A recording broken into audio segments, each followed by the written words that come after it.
तो hello guys, तो कैसे हैं आप लोग। उम्मीद करता हूं कि आप सभी लोग ठीक ही होंगे। तो आज की इस वीडियो में हम Ivan and the legendary sword Excalibur के पार्ट 3 को एक्सप्लेन करेंगे। तो ज़्यादा टाइम न वेस्ट करते हुए चलिए वीडियो को शुरू करते हैं। तो जैसा कि आप लोगों ने पिछले पार्ट में देखा कि इवान और हैन को एक डीमन विंड महसूस होती है, जिस पर वो दोनों उस डीमन विंड को रोकने जाते हैं। जहां हैन उस डीमन पर कई सारे अटैक करता है, पर वो डीमन काफ़ी पावरफुल होता है और हैन के सारे अटैकों को डॉज कर लेता है, जिससे हैन को पता चल जाता है कि वो डीमन एक 4 स्टार डीमन है। तभी वो डीमन इवान और हैन पर एक टोर्नेडो से अटैक करता है, जिस पर इवान और हैन उस टोर्नेडो से बचने की कोशिश कर रहे होते हैं। तभी इवान को एक आइडिया आता है और वो जेरोम को एक वेपन की तरह यूज करने के बारे में सोचता है और जेरोम को उस डीमन पर फेंक देता है, जिस पर जेरोम उस डीमन से टकरा जाता है, जिससे उस डीमन का बैलेंस बिगड़ जाता है, जिससे वो टोर्नेडो रुक जाता है। जिसके बाद हैन इवान को अपना प्लान बताता है और उस डीमन पर अपनी स्वॉर्ड से अटैक करने को कहता है,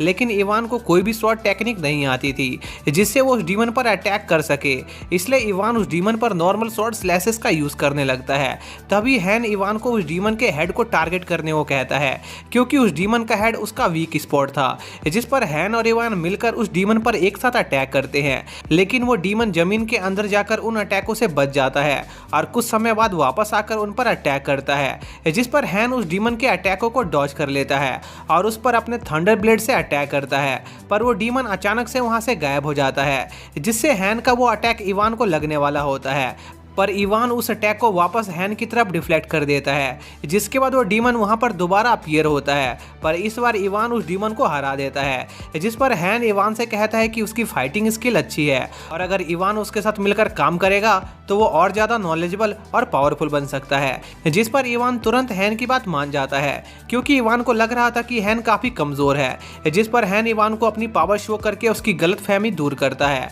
और अपने सबसे स्ट्रॉन्गेस्ट अटैक का यूज़ करके उस 4 स्टार डीमन पर अटैक करने लगता है, जिससे वो डीमन वेपराइज हो जाता है। और इवान हैन की पावर देखकर उसे काफ़ी इंप्रेस होता है और उसे कमज़ोर कहने के लिए उसे माफ़ी मांगता है। और इवान और हैन के साथ में मिलकर 4 स्टार डीमन को मारने की खबर सभी चूजन वंस को मिलती है, जिससे वो लोग काफ़ी शॉक होते हैं कि आखिर नाइट स्वॉर्ड और ड्रैगन प्रिंस एक साथ कैसे काम कर रहे हैं, क्योंकि इवान को टोटल 999 टीम का इन्विटेशन आया था, पर उसने उन सभी इन्विटेशन को रिजेक्ट कर दिया। इसी बीच हम हैन को देखते हैं, जो 1000 माइल्स ऐप को चेक कर रहा होता है, जहाँ पर उसे इवान की बनाई एक रिपोर्ट मिलती है, जिसमें लिखा था कि उस डीमन को हराने का काम इवान ने किया था और उसकी पावर देखकर हैन उसकी पूजा कर रहा था। इसी बीच हम इवान को देखते हैं, जो सो रहा होता है। तभी इवान को उसके एडिटर का कॉल आता है, जो उसे बताता है कि उसकी नई लिखी मांगा को लोग काफ़ी पसंद कर रहे हैं, जो सुनकर इवान काफ़ी खुश होता है। साथ ही उसका एडिटर इवान को एक नए कैरेक्टर के बारे में लिखने को कहता है, जिस पर इवान को स्केलेटन जेनी का ख्याल आता है।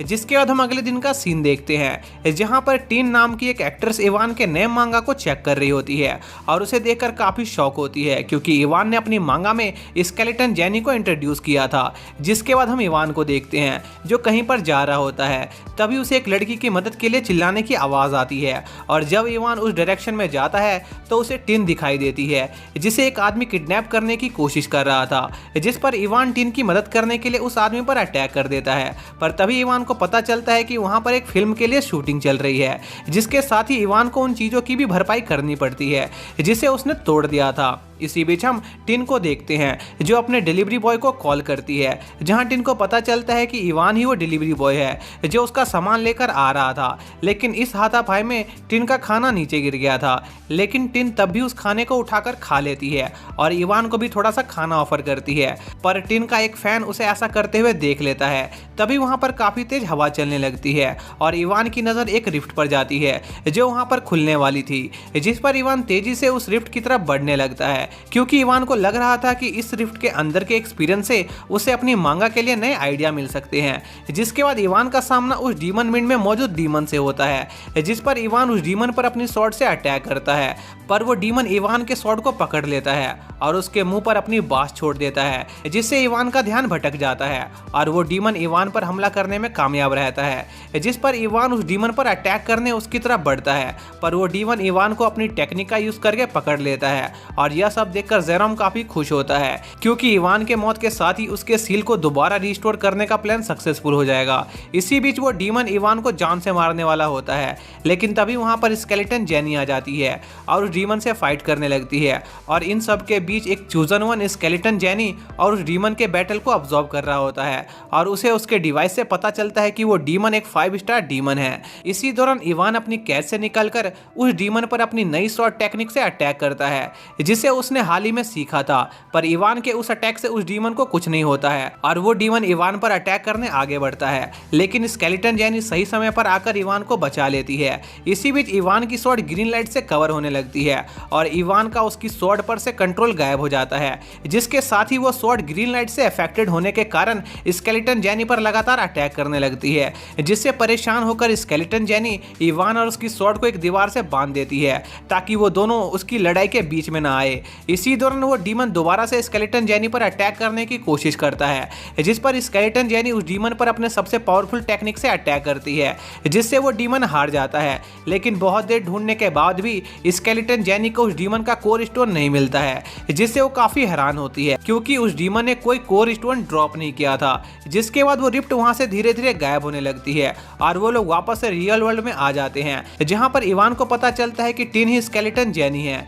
जिस पर इवान टिन से उसकी टीम ज्वाइन करने की रिक्वेस्ट करता है, लेकिन टिन उसके इस ऑफर को रिजेक्ट कर देती है, जिससे निराश होकर इवान हैन के पास मदद मांगने जाता है क्योंकि उसे लग रहा था कि हैन को खूबसूरत लड़कियों से बात करनी आती होगी, जिस पर हैन इवान को थोड़ी एडवाइस देता है और हैन टिन की फेवरेट चीजों के बारे में रिसर्च करने लगता है। जिसके बाद हम टिन को देखते हैं जो एक इंटरव्यू दे रही होती है। तभी वहां पर इवान आ जाता है जो टिन के लिए कुछ फ्लावर्स लेकर आया था, लेकिन टिन का मैनेजर लोकी इवान को वहां से लात मारकर निकाल देता है। लेकिन इवान को तभी हैन की एडवाइस याद आती है, इसलिए वो टिन के इंटरव्यू खत्म होने तक बाहर इंतजार करने का फैसला करता है, लेकिन इसके बावजूद भी टिन इवान पर बिल्कुल ध्यान नहीं देती है। जिसके कुछ समय बाद इवान की नजर बाइक पर सवार एक लड़की पर जाती है जो टिन की तरह दिख रही थी, जिस पर इवान उस लड़की का पीछा करता है जो कि एक ऑर्फनेज पर जा रही थी और वो लड़की टिन होती है जो वहाँ के ऑर्फन बच्चों के साथ कुछ देर तक फुटबॉल खेलती है। और टिन के मैच खत्म होने के बाद इवान और टिन आपस में बात करते हैं, जहाँ पर इवान टिन को उसकी टीम ज्वाइन करने के बहुत सारे रीजन देता है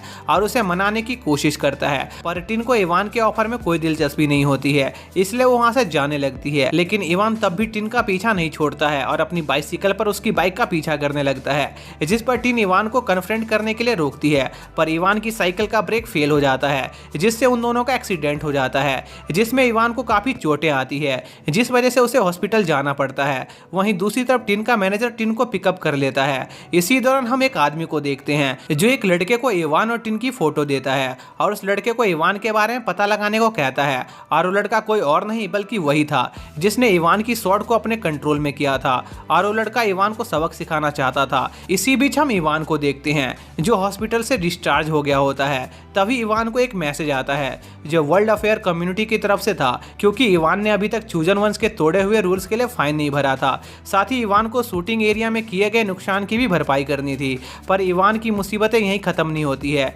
क्योंकि तभी इवान को उसके एडिटर का कॉल आता है जो उसे बताता है कि एक आदमी इवान की मांगा को बैन करना चाहता है क्योंकि इवान ने एक लड़के की मांगा की कॉपी की थी। जिस पर इवान तुरंत अपने एडिटर के पास जाने का फैसला करता है, लेकिन तभी वहां पर एक रिफ्ट खुलने लगती है। इसी दौरान इवान को उसके लैंडलॉर्ड का भी कॉल आता है क्योंकि इवान ने अपने रूम का रेंट नहीं भरा था, और इन सभी प्रॉब्लम में घिरे होने के कारण इवान को समझ नहीं आ रहा था कि आखिर वो क्या करे। लेकिन एंड में इवान उस रिफ्ट के अंदर जाने का फैसला करता है और एक स्प्रिट बीस्ट को बचाता है, जिस पर एक 5 स्टार डीमन अटैक कर रहा था, और वो वही बीस्ट होता है जिसे इवान ने बुली होने से बचाया था। तभी उस डीमन का ध्यान इवान की तरफ जाता है और वो उस पर अटैक करने लगता है, जिससे उनके बीच फाइट स्टार्ट हो जाती है। और जब वो दोनों एक दूसरे से लड़ रहे होते हैं, उसी बीच इवान मौका देकर उस डीमन का एक हाथ काट देता है और उसे जान से मारने आगे बढ़ता है, लेकिन वो डीमन इवान के स्वॉर्ड को पकड़ लेता है, जिस पर इवान उस स्प्रिट बीस्ट से मदद मांगता है, जिस पर वो स्प्रिट बीस्ट उस डीमन को एक पंच मारता है,